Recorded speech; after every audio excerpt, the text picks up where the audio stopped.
Hi there, my name is Mr. Pete and I am not an 8th grade teacher. I am a 4th grade teacher. I am currently reading Lewis Sacker's Holes, and we are about to start chapter 40.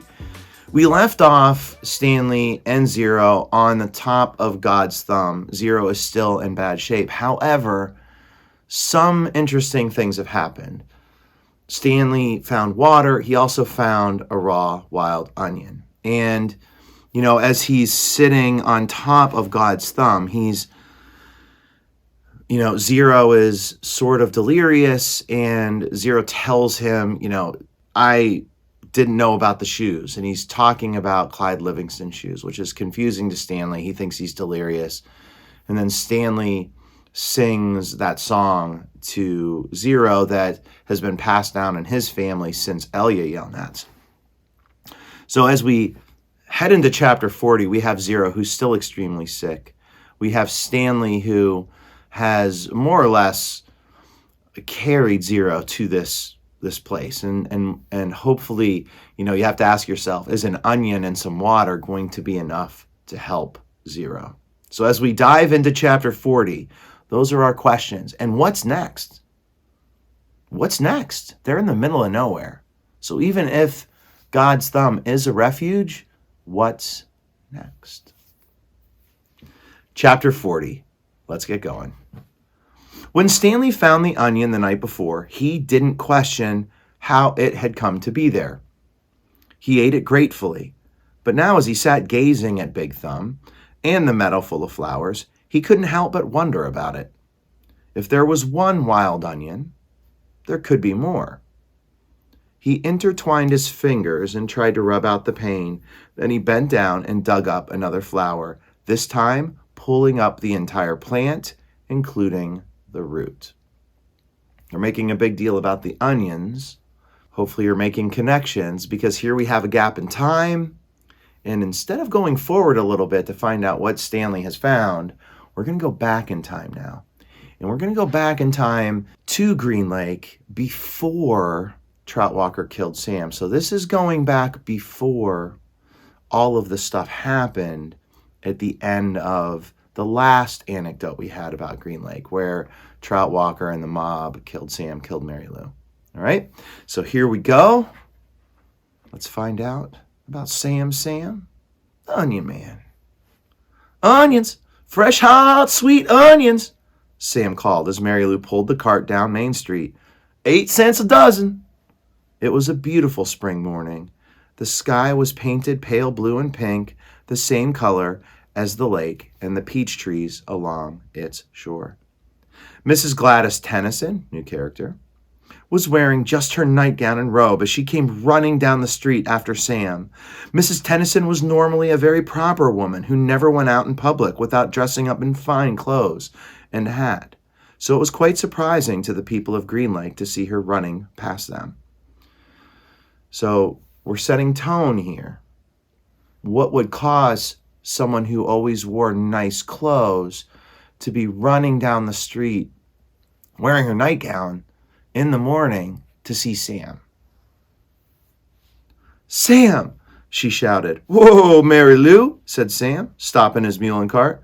Good morning, Miss Tennyson, he said. How's little Becca doing? Gladys Tennyson was all smiles. I think she's going to be all right. The fever broke about an hour ago, thanks to you. I'm sure the good Lord and Doc Hawthorne deserve most of the credit. The good Lord, yes, agreed Mrs. Tennyson, but not Dr. Hawthorne. That quack wanted to put leeches on her stomach. Leeches, my word!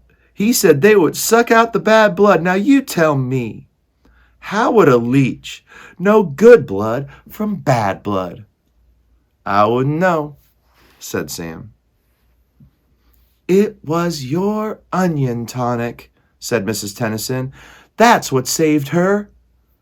Other townspeople made their way to the cart. Good morning, Gladys, said Hattie Parker. Don't you look lovely this morning? So remember, Hattie Parker was the woman who saw Sam kissing Kate somewhere in the past. My guess is it was probably before this, but we'll find out. Maybe we'll find out.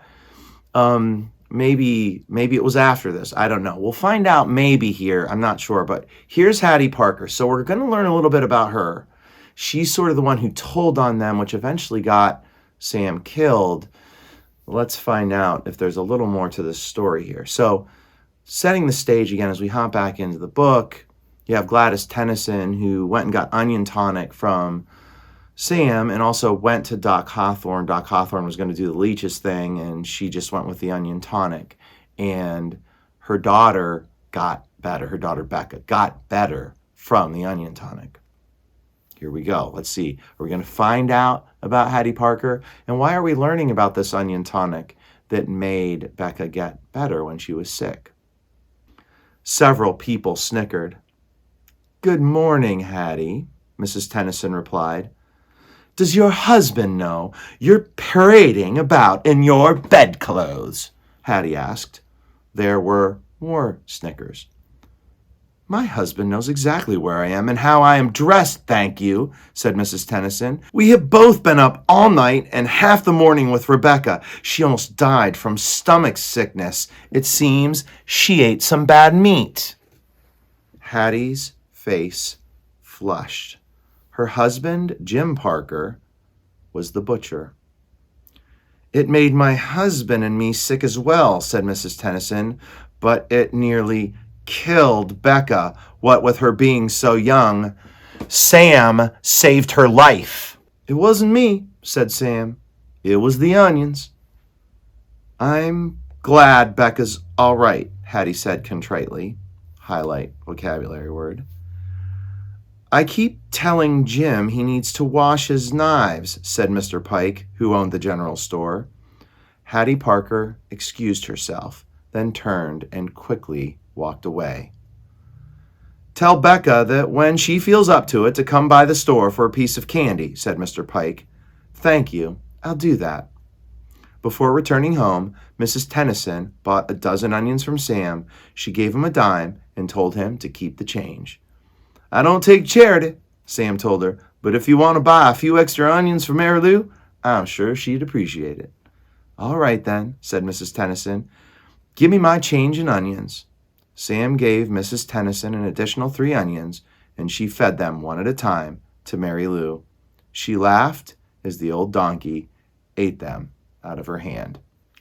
Okay, so it's important to just stop and take a look at all of what's happening in this section of the story. So Hattie Parker is one of those nosy neighbors who gets into everybody's business and likes to kind of point out when they're doing the wrong thing. She's sort of like the moral code. She believes that she's right. So she comes out and makes fun of Miss Tennyson for wearing her bedclothes. Okay, so she's okay doing that. Miss Tennyson, on the other hand, her whole family got sick from Hattie Parker's husband's meat. So Mrs. Tennyson, in return, lays out Hattie Parker for almost killing her daughter. And of course, who saved her daughter was Sam. And in front of all of these people who are watching, Mrs. Tennyson tells Hattie Parker that Sam saved her daughter's life, no thanks to Jim Parker, who gave her bad meat. So now we kind of have some background on Hattie Parker. She's that nosy know-it-all who likely had a grudge against Sam because of this instance. And because of that, when she sees Sam kissing Kate, she starts that ball rolling, which ultimately leads to Sam getting killed and Mary Lou getting killed. So Hattie Parker, what level is she? Stanley and Zero slept off and on for the next 2 days, ate onions, all they wanted, and splashed dirty water into their mouths. In the late afternoon, Big Thumb gave them shade. Stanley tried to make the hole deeper, but he really needed the shovel. His efforts just seemed to stir up the mud and make the water dirtier. Zero was sleeping. He was still very sick and weak, but the sleep and the onions seemed to be doing him some good. Stanley was no longer afraid that he would die soon. Still, he didn't want to go for the shovel while Zero was asleep. He didn't want him to wake up and think he'd been deserted. Highlight, vocabulary word. He waited for Zero to open his eyes. I think I'll go look for the shovel, Stanley said. I'll wait here, Zero said feebly. Highlight, vocabulary word, weak. As if he had any other choice. Stanley headed down the mountain. The sleep and the onions had done him a lot of good as well. He felt strong. It was fairly easy to follow the trail he had made 2 days earlier. There were a few places where he wasn't sure he was going the right way, but it just took a little bit of searching before he found the trail again. He went quite a ways down the mountain, but still didn't find the shovel. He looked back up toward the top of the mountain. He must have walked right past it, he thought. There was no way he could have carried Zero all the way up from here. Still, he headed downward just in case. He came to a bare spot between two large patches of weeds and sat down to rest. Now, he had definitely gone too far, he decided. He was tired out from walking down the hill. It would have been impossible to have carried Zero up the hill from here, especially after walking all day with no food or water. The shovel must be buried in some weeds. Before starting back up, he took one last look around in all directions. He saw a large indentation, highlight, vocabulary word. Indentation means like an area that's pushed down. In the weeds a little farther down the mountain. It didn't seem likely that the shovel could be there, but he'd already come this far. There, lying in some tall weeds, he found the shovel and the sack of jars. He was amazed. He wondered if the shovel and sack might have rolled down the hill, but none of the jars were broken, except the one which had broken earlier. And if they had rolled down the hill, it is doubtful that he would have found the sack and shovel side by side. On his way back up the mountain, Stanley had to sit down and rest several times. It was a long, hard climb. So, number one, we find out that Sam's onion tonic is helpful in curing. We knew that about Sam from an earlier anecdote where we learned that everybody who was sick would go to both Sam and to Doc Hawthorne. So that's an important piece of information.